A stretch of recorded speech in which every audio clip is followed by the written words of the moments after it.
नमस्कार दर्शकों, दिव्य धर्म एक दिवस का आज दूसरा दिन है और आसतलोक आश्रम के अंदर दहेज मुक्त विवाह संपन्न होने वाले हैं। दोस्तों, जैसे ही विवाह का नाम आता है आपके दिमाग में वो भीड़ भाड़, चकाचौंध, नाच गाना, दहेज, दिखावा, हुड़दंग ऐसी इमेज सामने आ रही होगी।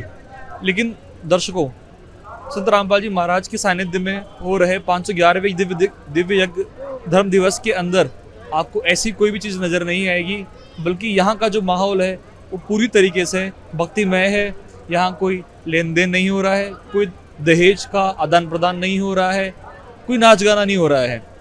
तो यहाँ पर अपनी शादी कर रहे कुछ जोड़ों से हम लोग बात करते हैं और जानते हैं उनके अनुभवों को। जी, आपका नाम क्या और आप कहाँ से हैं? मेरा नाम चेतन दास है। मैं जिला श्रीगंगानगर राजस्थान से हूँ। चेतन जी, इस तरह से विवाह करने की प्रेरणा आपको कहाँ से मिली? इस तरह की प्रेरणा हमारे सतगुरु जगतगुरु संत रामपाल जी महाराज जी का जो हमारे को जीने की राह पुस्तक मिली, और गुरु जी सत्संगों में बताते हैं भी अपने को दहेज रूपी जो दानव है इसको ख़त्म करना है।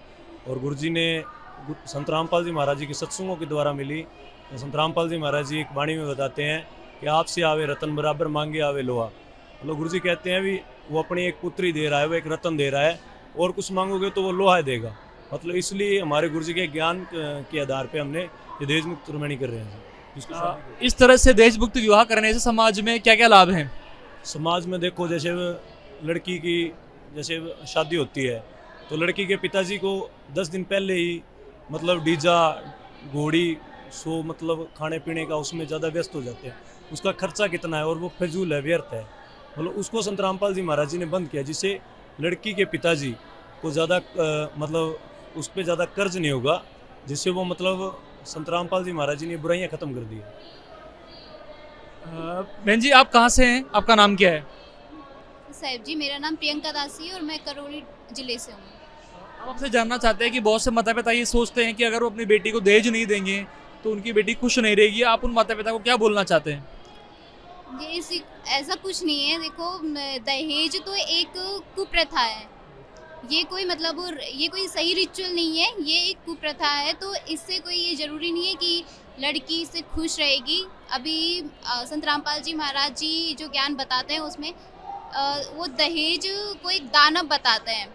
तो ये इस तरह की जो कुप्रथाओं को ख़त्म करने के लिए उनका एक मिशन है कि दहेज मुक्त भारत मिशन। तो उसी मिशन के तहत हमारी जो भी शादियाँ होती है वो बिल्कुल दहेज मुक्त होती है। उसमें किसी भी तरह का कोई भी दहेज नहीं लिया जाता है, कोई लेन देन नहीं की जाती है। इस तरह से दहेज मुक्त विवाह करने से समाज में क्या लाभ है? सर, इससे दहेज मुक्त विवाह से तो एक समाज में सुधार आएगा इससे तो, और आ रहा है इससे। मतलब जैसे कि पहले क्या होता था कि लड़कियों की शादियों के लिए लाखों रुपए इकट्ठा करते थे। पहले पूरी ज़िंदगी माँ बाप उनके लिए शादियों के दहेज इकट्ठा करते थे, लाखों रुपए उनके लिए इकट्ठा करते थे। मिनिमम भी अगर हम खर्चा लेकर के चले तो 1 लाख के नीचे मतलब एक पिता है वो आ जाते थे। तो अभी जैसे कि मैं बताऊं कि मेरे अपने पिता नहीं है, तो अभी आप सोचिए कि अगर मेरी माँ अगर इतनी दहेज देकर और अगर फालतू के रिचुअल के साथ में अगर शादी करती तो मेरी माँ आज लाखों के नीचे आ जाती। और इसी के साथ में लड़का जो पक्ष है वो भी खर्चे में डूबता, और जो भी रिलेटिव्स हैं वो भी फालतू के रिचुअल्स को निभाने के लिए खर्चे में डूबते। तो आज आप देख सकते हैं कि बिल्कुल फ्री में बिल्कुल शादी हो रही है। तो इससे बड़ी और कोई समाज सुधार की बात नहीं हो सकती। आप आपकी तरह और लड़कियों को क्या मैसेज देना चाहते हैं?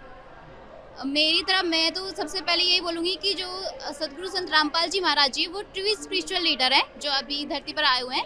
तो पहले तो इनका ज्ञान आप समझिए, और दहेज रूपी जो ये दानव है इसको खत्म करने के लिए ये दहेज मुक्त भारत जो अभियान है संत रामपाल जी महाराज जी का, ये बहुत आगे तक ले जाने के लिए इसमें और योगदान होना चाहिए सबका, और ज्ञान को समझना चाहिए। धन्यवाद।